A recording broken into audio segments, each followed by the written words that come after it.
Coming up on tonight's show, this is the good news episode. I usually bring you the worst news imaginable about this collapsing empire, but today we're doing the reverse. Medical breakthroughs, people fighting back against fascism, a guy who rode across an ocean on a mushroom, and so much more. You'll leave this episode upbeat, informed, and only mildly constipated. Coming up right now. Welcome to Unredacted Tonight. I'm the most censored comedian in America, Lee Camp. In a wide variety of ways, people are fighting back against Trump's assault on everything. Hold on, let me think. Yeah, everything. Some are boycotting Israeli-linked products. Some are going on strike. Some are protesting. Some are throwing bags of dog shit in Trump's general direction. And I don't mean the good kind either. I mean the dog got into a rotten burrito in the garbage after drinking a can of motor oil kind. Yeah, real violation of the Geneva Convention stuff. Anyway, some of Trump's assault has been on information. He and his crime family don't want the American people to actually know what's happening around the world, and that includes when it comes to climate crisis. Trump can pretend climate change isn't real all he wants, but if you have a bunch of scientists paid to study it going, yeah, look at the data, yeah, as you see, it's a pie chart, and if you look at that part of the pie, if that's going on, it becomes hard to deny the reality. So what do? You fire the scientists and you delete all the information. Well, the experts fired by Trump have revived the popular climate website that was once funded by the US government. In February, only weeks after taking office, around 800 people were dismissed from the National Oceanic and Atmospheric Administration, which monitors ocean and climate conditions and issues weather forecasts and warnings via its National Weather Service. The firings meant that the incredibly important and useful site climate.gov is all but gone and replaced by lies. Not to be confused with climax.gov. That is a whole other thing. But a bunch of those scientists devoting their lives to bringing the world the truth have gone back to work and recreated the site at climate.us. They now get zero money from the government, but the information is still getting out there. Wow, it's almost like you can fight fascism with information. Like not being a moron is the antidote to propaganda and bullshit. Oh my God, that is groundbreaking. And lack of accurate information can actually cause instability, misery, and death. I'm learning a lot. As the Center for Climate and Security said recently, restricting the visibility of climate data blinds the country to climate effects and makes it that much harder to prepare. But these brave scientists aren't taking "you're fired" for an answer. You gotta love it. Keep fighting, my nerdy friends. And if you need a moment to unwind, check out climax.gov. It's pretty good. It's some interesting stuff there. Speaking of preparing for disaster, that's the perfect segue to our next good news story, which is right here.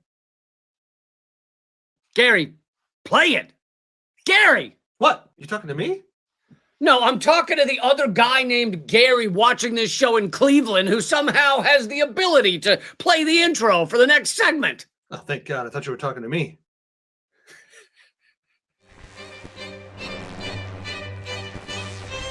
The number of disasters across America is increasing every year, not just because climate change is increasing the size and frequency of natural disasters, but also because, well, the collapsing empire, like shit's up, all of it. Just go ahead, name a thing in America that works right.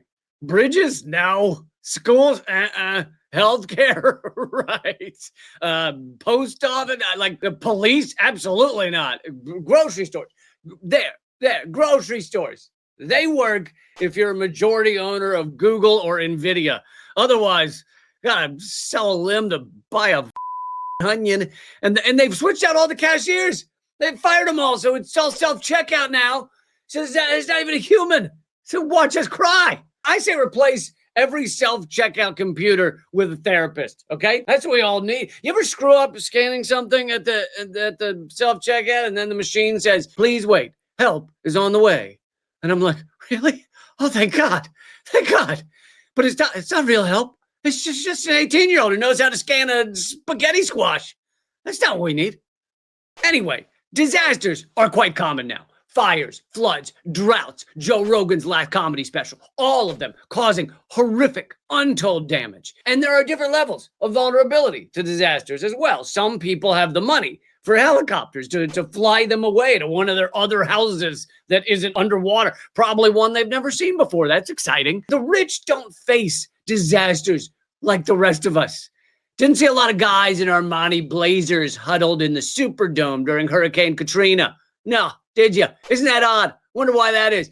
For some reason, I didn't notice ladies in power suits and diamond bracelets floating down Main Street on mattresses with a 700 thread count.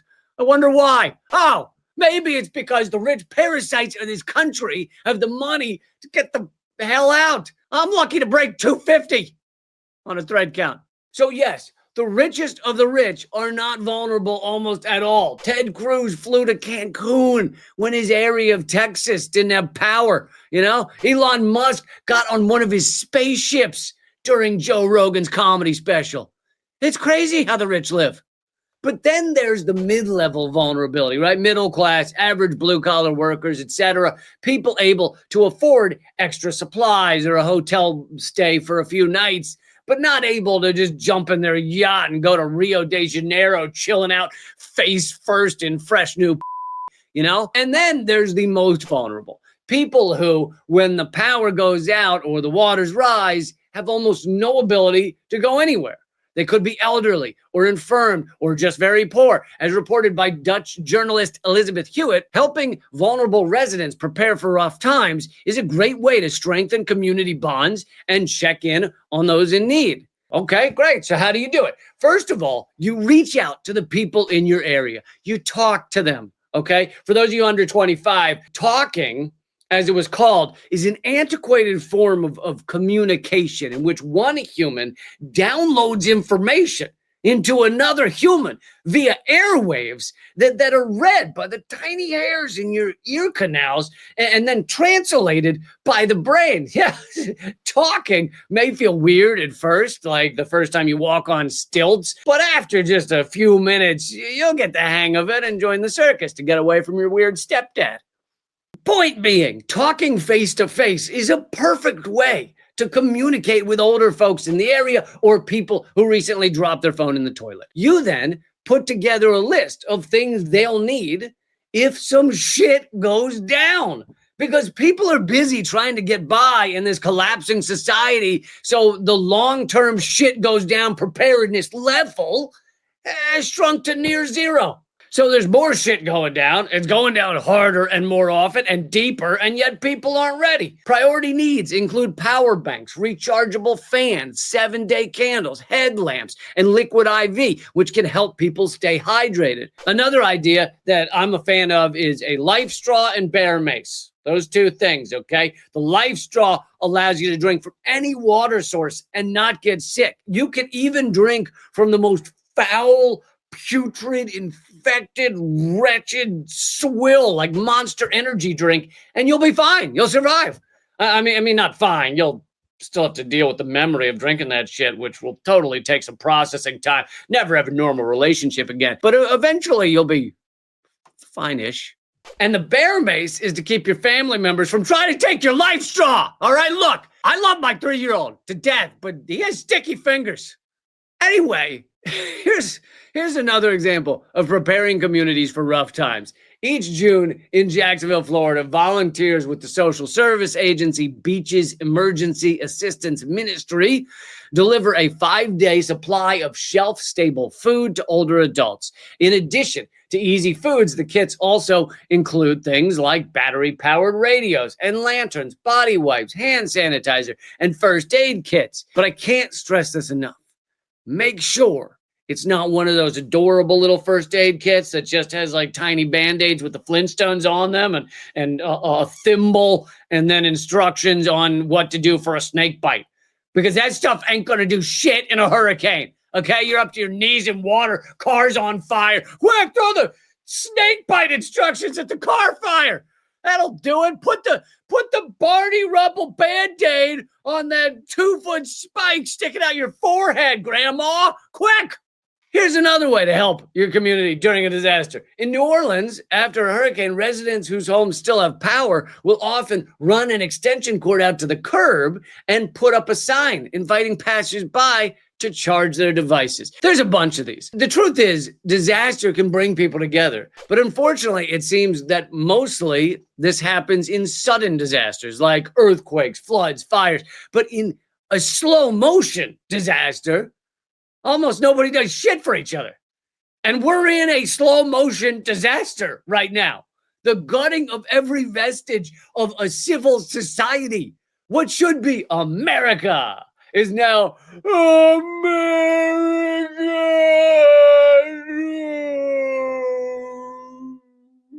But helping your community resist this clown show not only makes you an awesome human, it can also give you purpose and connect you with others.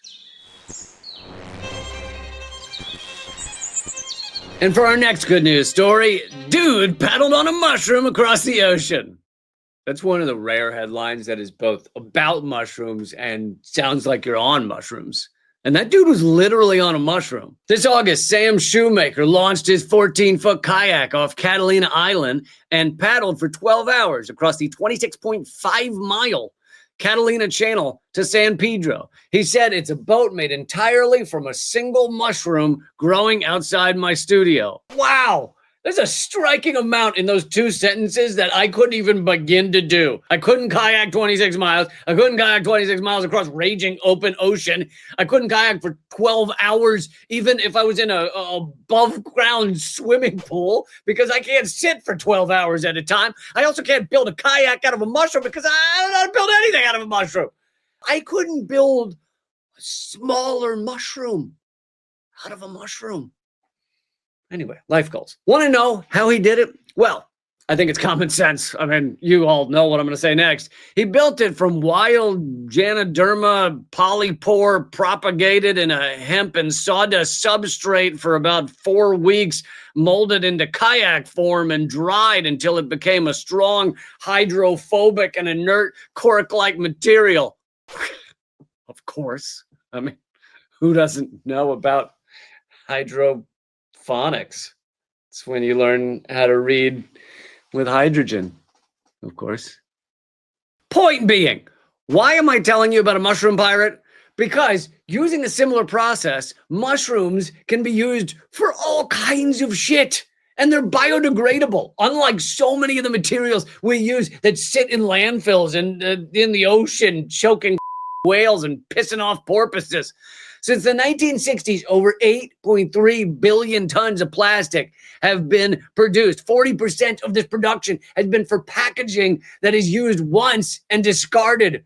Landfills receive about 27 million tons of plastic every year in the United States alone.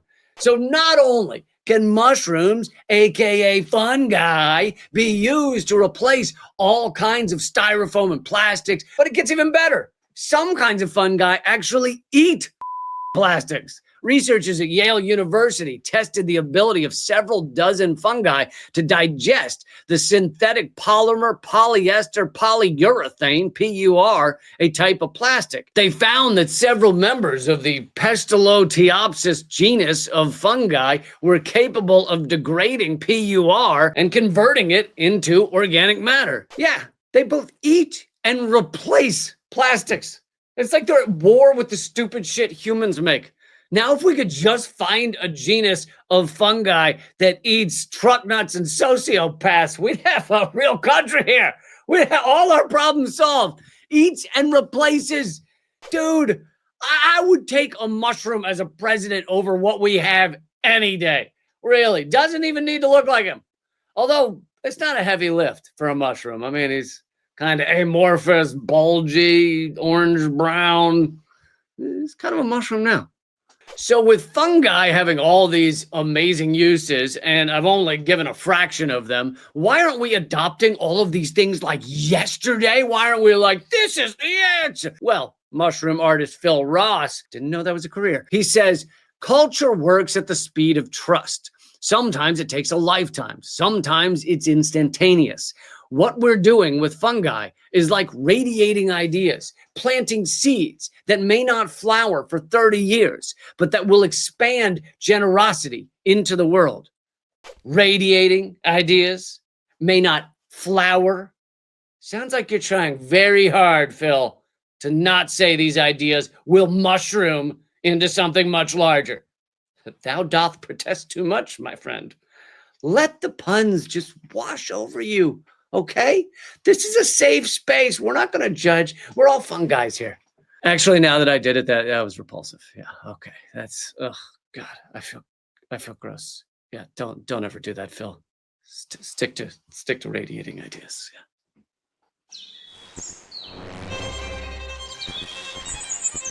We go now to an incredible recent invention. Of course, not coming from the United States because we only put our money towards killing machines, new types of Doritos flavors, and Peter Thiel's laser-guided AI-driven anal bleaching. Our tax dollars at work. We don't dare put money into actual medical research and study anymore. Now. Trump and RFK Jr. have made sure the last vestiges of that have been cut off harder than Wendy Williams' show. But shut up, Lee. This is the good news episode. Fair point. China has unveiled a bone glue that can fix fractures in a matter of minutes. And then once the bone has fully healed weeks or months later, the glue just biodegrades into the body. This is a far cry from what we do now for a bad bone break, which is just take a nail gun we normally use to hold together a house, and the doctor's pointed at your ankle, just bam, bam, bam, nail it together. It's barbaric. It's like fixing a heart attack by hooking a dude up to a car battery. Oh, we kind of do that too, actually.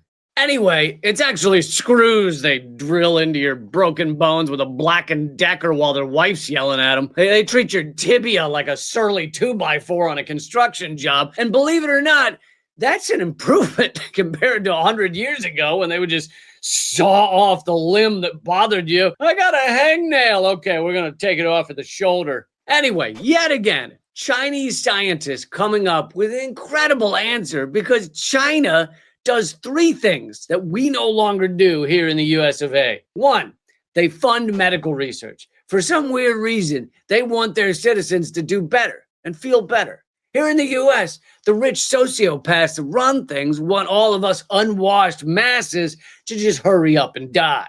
The FDA recommendation for a tough cold is to consider a suey. Listen, do your fellow Americans a favor and jump out a 7-story window. No reason to pass that mucus on to others, okay?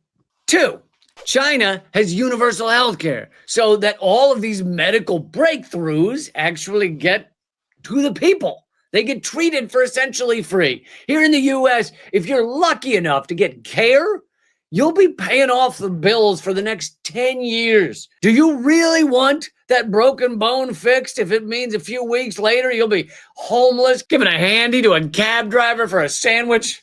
I'll take the broken bone, thank you very much. And 3, when one scientist or engineer has a breakthrough in China, it's shared with other geniuses so they can all grow from the knowledge and do genius stuff. Our corporations here in the US do their best to lock down all knowledge so no one else can benefit. Anyway, if this bone glue breakthrough gets perfected and shared around the world, it would be a game changer.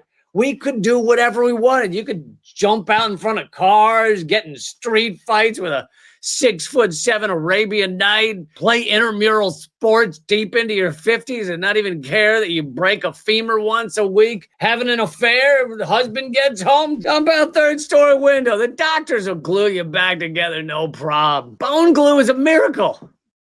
What? Is that not where your mind goes when you hear about bone glue? I thought about how I could finally be the Batman. What? Well, I was the Batman for about 15 minutes once, but then I tweaked my ankle. Oh.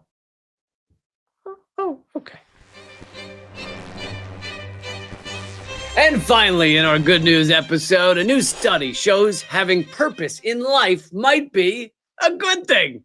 Incredible!